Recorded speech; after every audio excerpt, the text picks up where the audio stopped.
이 시간에는 출애굽기 2장 1절 이하의 말씀을 가지고 히브리 사람의 아기로다라는 제목으로 잠시 말씀을 증거하도록 하겠습니다. 지난 시간에 우리는 모세의 출생을 살펴보았는데요. 한 석 달쯤 지나고 나니까 더 이상 아기를 숨길 수가 없었습니다.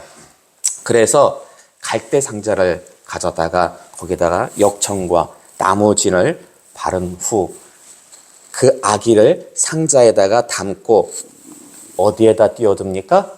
나일 강가, 갈대 사이에 두었는데요. 그곳에 누가 와서 목욕을 합니까?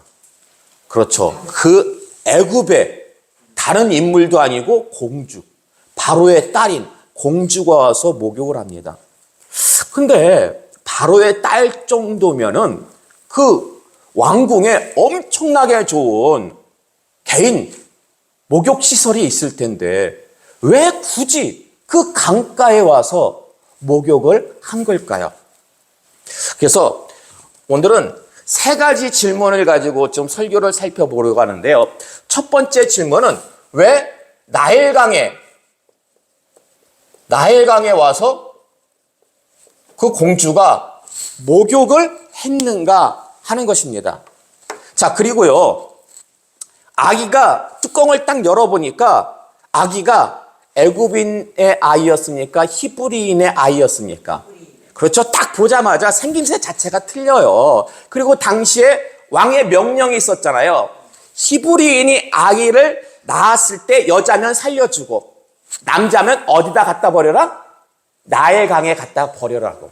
죽이라고. 그러니까 왕이 아주 전국적으로 명령을 내린 상태였습니다. 그런 와중에 나일강에서 건져낸 아기가 남자인데 딱 보니까 생김새도 그렇고 이거는 히브리인의 아이였어요. 그러면은 공주는 그 아이가 히브리인의 남자 아이였으면 어찌해야 됩니까? 왕명에 따라서 아이를 그렇죠. 나일강에 버려야죠. 던져야 합니다. 그러나 바로의 딸은 어찌합니까? 아기를 살려요. 여러분, 아무리 공주라 할지라도 공주가 높습니까? 왕이 높습니까? 당연히 왕이 높죠. 공주라 할지라도 왕의 명령을 어기면 어떻게 됩니까? 그거는 위험한 거죠. 위험한 거죠. 처벌받을 위험이 큽니다. 그럼에도 불구하고 왜 바로의 딸은 이런 위험을 감수하고 아기를 살린 걸까? 왜 공주는 위험을 감수하고 아기를 살린 걸까요? 그리고요, 이것뿐만 아니라 한 3, 4년 지났어요. 이제 그 모세가 젖을 뗀 후에 한 서너 살 정도까지만 이렇게 이제 젖을 먹인다고 하더라고요. 그 공주에게 모세를 데려가니까 공주가 어찌합니까? 모세를 자기 아들로 삼아요. 양자로 입양한다고요. 지금 상황이요. 왕부터 시작해가지고 애굽 사람들이 히브리인을 좋아합니까? 싫어합니까? 싫어하는 상황이에요. 근데 왜 그 와중에 히브리인 아기를 모세를 입양한 걸까요? 입양하려면은 애굽인도 많잖아요. 애굽인 중에서 입양하면 되지. 히브리인 입양하면 분명히 말이 많을 텐데 왜 굳이 히브리인 아이를 입양한 이유가 무엇일까요? 자, 왜 히브리인이었던 모세를 입양한 것일까? 요 세 가지 질문을 가지고 오늘 말씀을 좀 살펴보도록 하겠습니다. 사실 이 질문들을 제대로 이해하려면요, 당시 애굽의 상황, 왕궁 상황을 좀 이해할 필요가 있습니다. 당시 왕이 누구였냐? 당시 왕이 투트모스 1세였어요. 바로의 이름이 투트모스 1세입니다. 왕비 아흐모스와 사이에서 난 딸이 누구냐? 하셉수트, 무남동녀 외동딸이었습니다. 이 하셉수트가 누구냐? 누구였을까요? 바로 목욕하러, 나일 강가에 목욕하러 나왔던 그 공주가 바로 이 하셉수트였습니다. 그래서 왕이 계승서열 매지? 왕이 계승서열 1위죠. 1위. 무남동녀 외동딸이니까. 왜냐하면 당시 애굽에는요, 여자 바로도 존재를 했습니다. 여자 왕도 존재를 했어요. 그렇기 때문에 그냥 시간 지나면은 저절로 왕이 되는 거였어요. 그런데 그 왕위를 누구에게 양위해야 할까요? 누구에게 양보해요? 하셉수트가 남편인 투트모스 2세에게 왕위를 양보합니다. 그래서 차기 왕은 투트모스 2세가 되는데요. 근데 여러분 보세요. 남편 이름하고 누구 이름하고 비슷해요? 남편 이름하고 누구하고? 그렇죠. 아버지, 왜 남편 이름이 아버지 이름이라고 비슷한 걸까요? 왜? 왜 남편 이름이 아버지 이름하고 비슷한 걸까요? 아버지하고 친척? 근접했는데. 이 투트모스 2세는요, 아버지 투트모스 1세가 후궁에게서 낳은 아들이었습니다. 후궁에게서. 그러니까 당시는 이렇게 이복 형제잖아요. 하셉수트하고 투트모스는 이복 형제간에도 결혼을 했어요. 특히 이 왕가에서는 무엇을 위해서? 왕권 강화를 위해서. 엄한 놈 데려다가 사위 삼으면은 괜히 또 그 집안이 이 왕권을 쟁취할까 봐서 웬만하면은 그냥 이렇게 가까운 친인척 내에서 이렇게 데려다가 결혼을 시켰습니다. 그래서 당시에는 흔히 있었던 일이에요. 그래서 둘 사이에 누가 태어나느냐? 네페루네라는 딸이 태어납니다. 딸. 근데 이 딸도 역시 무남동녀 외동딸. 엄마도 무남동녀 외동딸, 이 네페루네도 무남동녀 외동딸. 그럼 옆에 있는 투트모스 3세는 누구겠습니까? 옆에 있는 투트모스 3세 누구일 것 같아요? 남편일 것 같아요? 똑같이? 근데 그게 아니에요. 이 네페루네는요, 어릴 때 어찌 됐어요? 어릴 때 죽어요. 예. 그러면 투트모스 3세는 누구냐? 역시 투트모스 2세가 후궁에서 낳은 아들이에요. 예.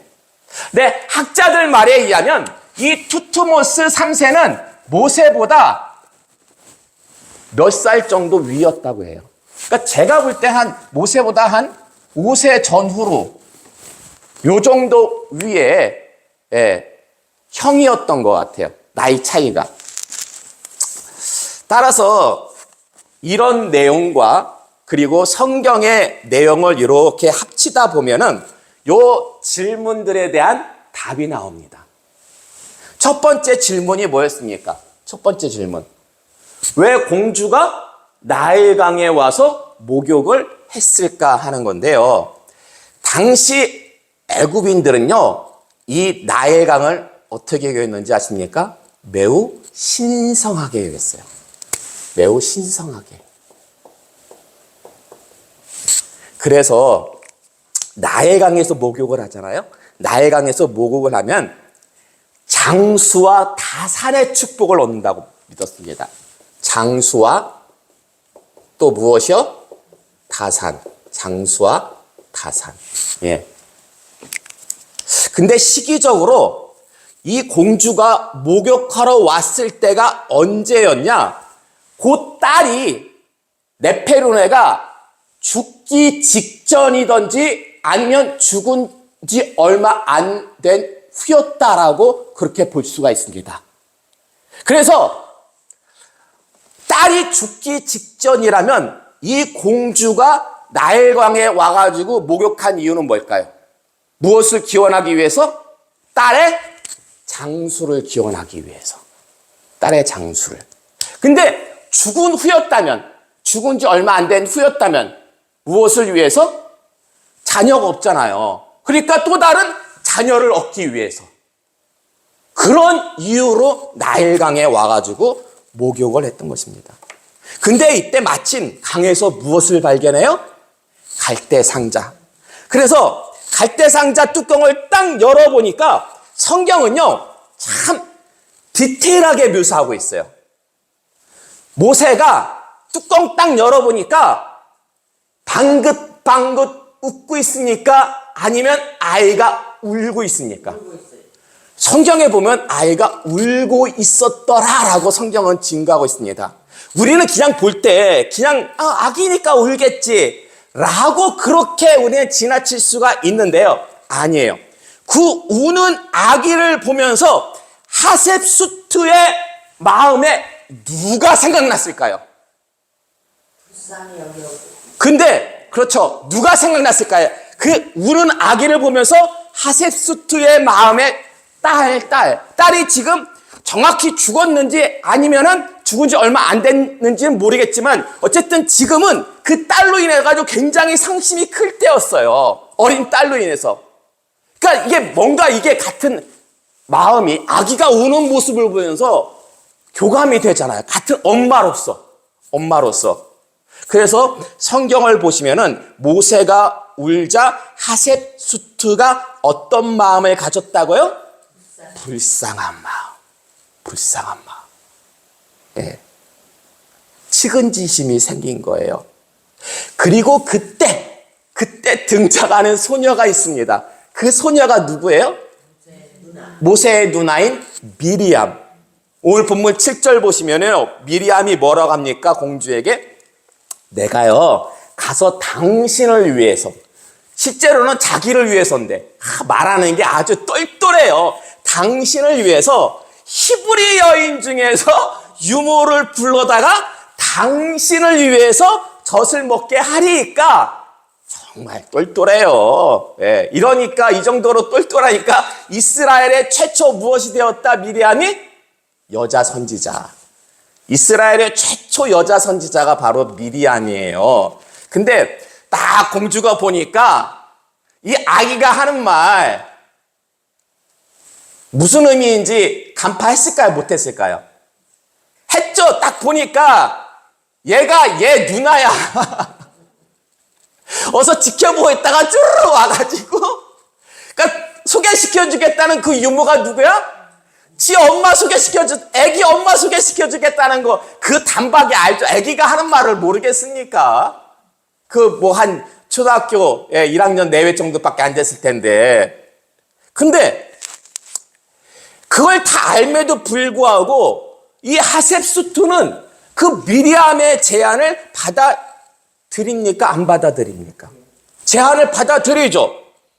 아니 지금은 왕명으로서 모든 히브리 남자 아기를 다 죽여야 하는 상황이잖아요. 그럼에도 불구하고 왕명을 거역하면서까지 그 미리암의 제안을 수락한 이유는 뭘까요? 단순히 불쌍한 마음이 들었기 때문일까요? 예? 자, 보세요. 당시 하셉수트는 왕이 계승 서열 몇이라고요? 1위죠, 1위. 아직 아버지가 안 돌아가셨기 때문에 아버지가 돌아가시고 난 다음에 남편에게 왕위를 양보했기 때문에 아직까지는 서열 1위예요. 서열 1위. 그리고 지금 그 딸로 인해 가지고 하나밖에 없는 그 딸로 인해 가지고 마음의 상심이 엄청 큰 상황이에요. 엄청 큰 상황.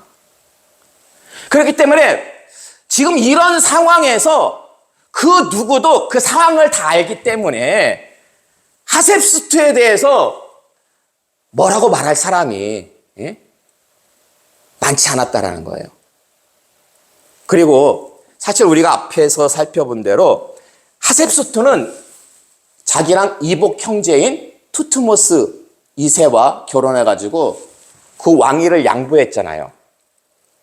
또한 그 측은지심으로 히브리인의 그 남자 아기를 살려주는데 여러분 이런 모습을 놓고 볼 때에 하셉수트의 성격이 어땠을 것 같습니까?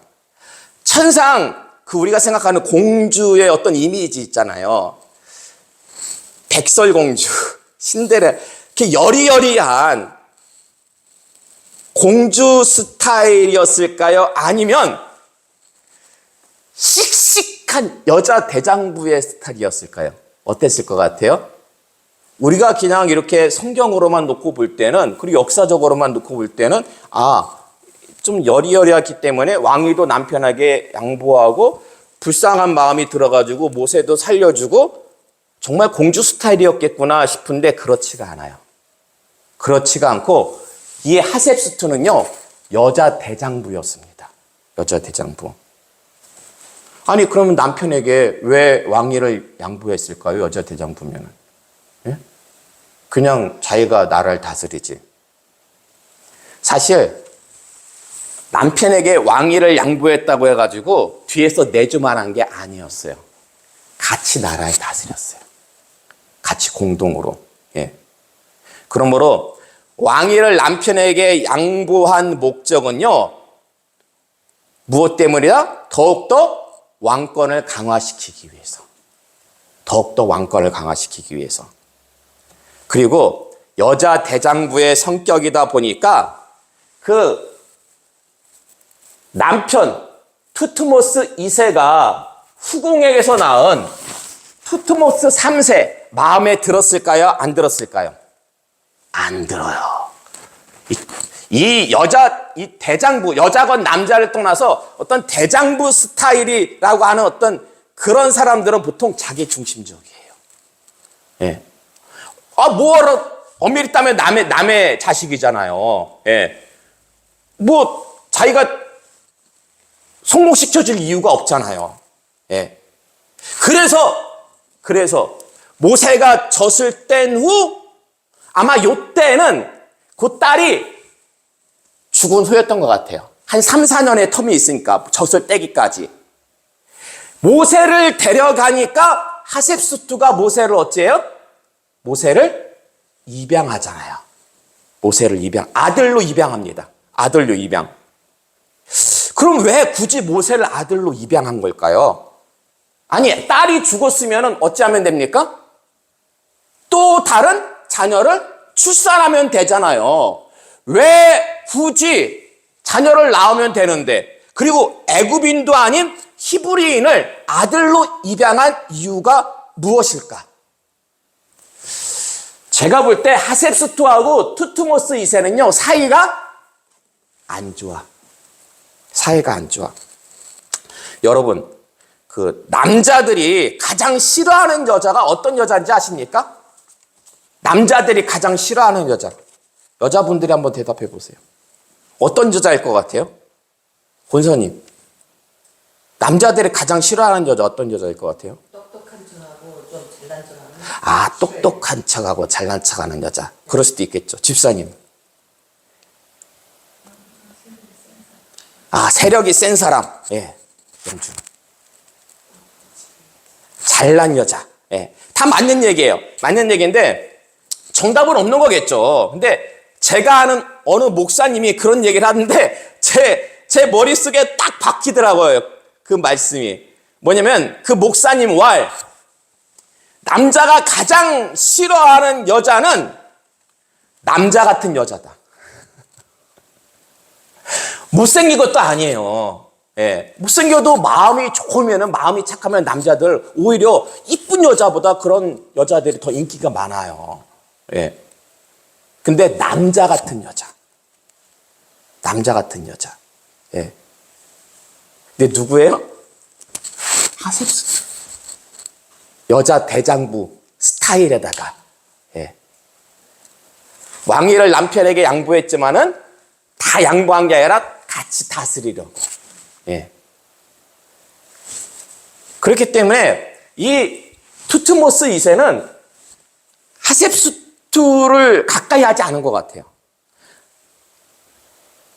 하늘을 봐야지 별을 따져. 더군다나 투트모스 2세는 후궁에서 낳은 투트모스 3세가 있었어요. 근데 굳이 하셉스투랑 다시 잠자리를 해가지고 자녀를 낳으면 또 이게 막 뒤죽박죽이 돼버리잖아요. 이 하셉스투의 그 성격을 알았기 때문에. 그래서 투트모스 2세는요, 이 투트모스 3세가 어릴 때 이미 확정을 지어 넣어버립니다. 무엇을 확정 지을까요? 그렇죠. 왕위 계승을 갖다가 확정 짓습니다. 만약에 나에게 무슨 일이 생기거든, 무슨 일이 생기면은 투트모스 3세를 왕위로 계승한다. 이걸 못 박아버려요. 못 박아버려요. 알기 때문에, 하셉스투가 어떤 여자라는 걸 알기 때문에 못 박아버립니다. 그럼 하셉스투는 거기에 승복했을까요? 승복하지 않았을까요? 승복하지 않죠. 그래서 어떤 방법을 사용합니까? 승복하지 않고, 그렇죠, 모세로 아들로 입양한 거예요. 모세를 아들로 입양한 거예요. 그럼 왜 하셉스투는 히브리인의 남자 아기는 입양한 걸까요? 그러니까 다른 애굽인을 양자로 입양해가지고 이렇게 자기 아들로 해가지고 키울 수 있었는데 왜 히브리 남자 아기를 입양한 걸까요? 당연히 자신이 건져냈기 때문에? 제가 볼 때는요, 독차지하기 위해서. 무엇을 독차지하기 위해서? 왕권을. 보세요. 만약에 어떤 다른 히브리인, 그러니까 애굽인 아기를 양자로 드리게 되면 훗날 그 애굽인 아기가 왕이 되었을 때에 그와 관계된 애굽인들이 세력을 가질 확률이 높잖아요. 그러나 모세를 양자로 드리면 전혀 세력 다툼할 가능성이 없습니다. 그러므로 이런 어떤 그 정치적인 어떤 성향을 놓고 볼 때 이 하셉스투는요, 성격과 기질이 대장부일 뿐만 아니라 머리도 비상했어요. 하셉스투가 머리도 좋았어요. 대장부 스타일인데 거기다가 머리까지 좋다? 그러니까 주변 사람들이 함부로 건들지를 못했던 거예요. 그래서 하셉스투가 비록 투트모스 2세가 이런 것을 알고 투트모스 3세를 자기 왕으로 계승했지만 거기에 승복하지 않고 하셉스투는 모세를 자기 아들로 입양했는데 더 큰 문제는 뭐냐면, 투트모스 2세가 오래 살지 못했다라는 거예요. 우려대로 30세 초반의 나이로 죽습니다. 30세 초반의 나이로 죽고 투트모스 3세가 그때 나이가 몇 살이었냐? 역사적인 기록을 보면은 9살. 근데 여러분 생각해 보세요. 9살짜리가 그 당시 쉽게 말하면 미국이에요. 미국을 다스릴 수 있습니까? 그럼 어떻게 해야 될까요? 하셉스투가 석정을 합니다. 대리 통치를 합니다. 대리 통치를 해요. 자, 그래서 사도행전 7장 22절의 말씀 볼까요? 사도행전 7장 22절의 말씀 함께 봉독하겠습니다. 시작. 모세가 애굽 사람의 모든 지혜를 배워 그의 말과 하는 일들이 능하더라. 아멘.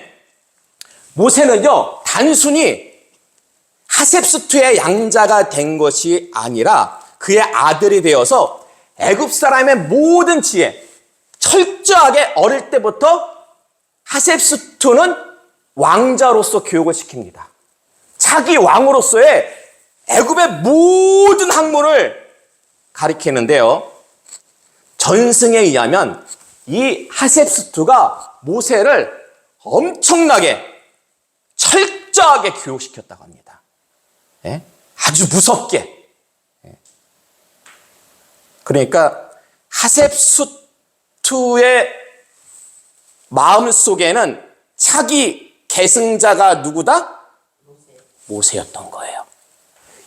투트모스 2세가 투트모스 3세를 차기 왕으로 확정 지었지만은 지금 죽고 없는 상황이고 자신이 대리 통치를 하는 거였기 때문에 실질적인 권력은 하셉스투에게 있어요. 얼마든지 바꿀 수가 있었다고요. 그래서 모세를 자기 왕으로, 그래야지 자기 권력력이 더 오래 가잖아요. 자, 이런 상황이다 보니까 투트모스 3세의 눈에 가장 가시는 누굽니까? 가장 큰 정적은 누구예요? 모세죠.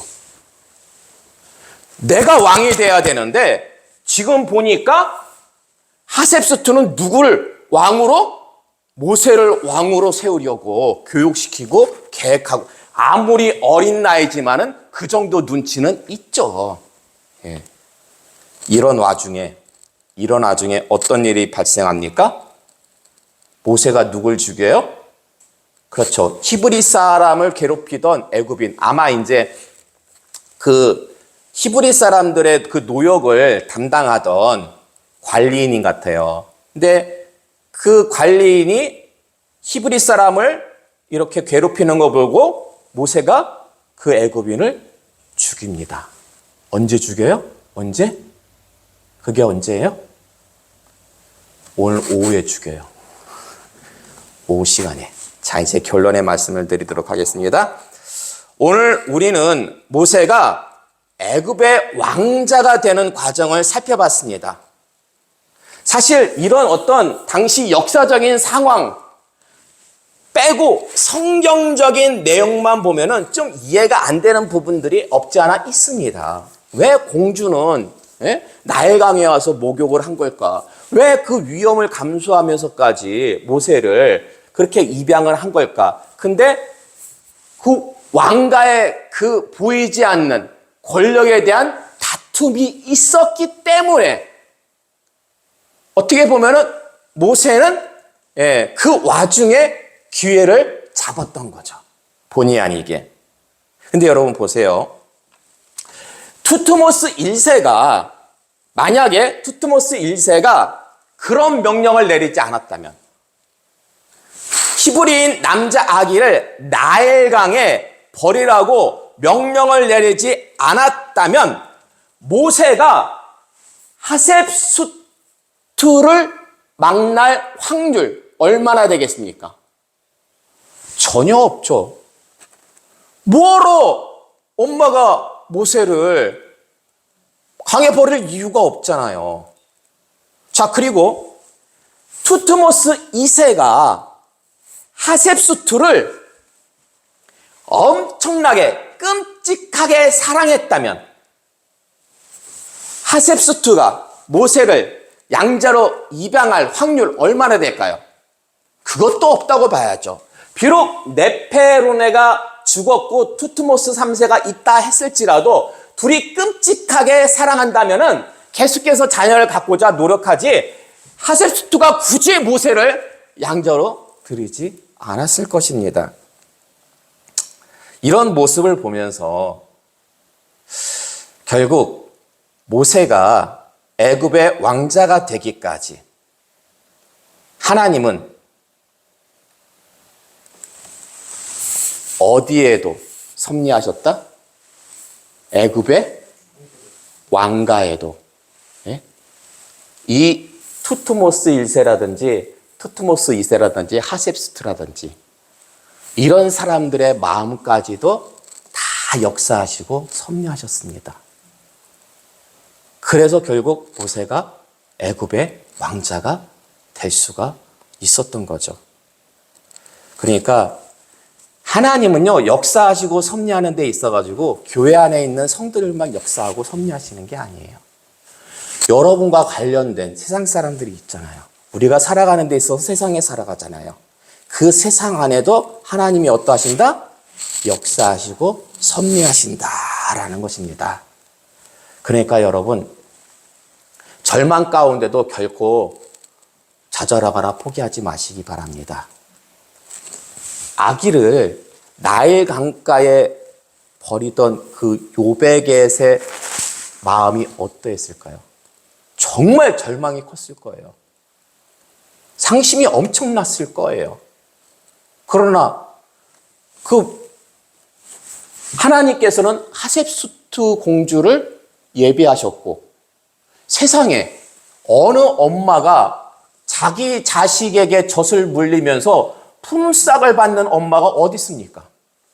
공주한테 품삯을 받았잖아요. 엄청나게 잘 받았을 거예요.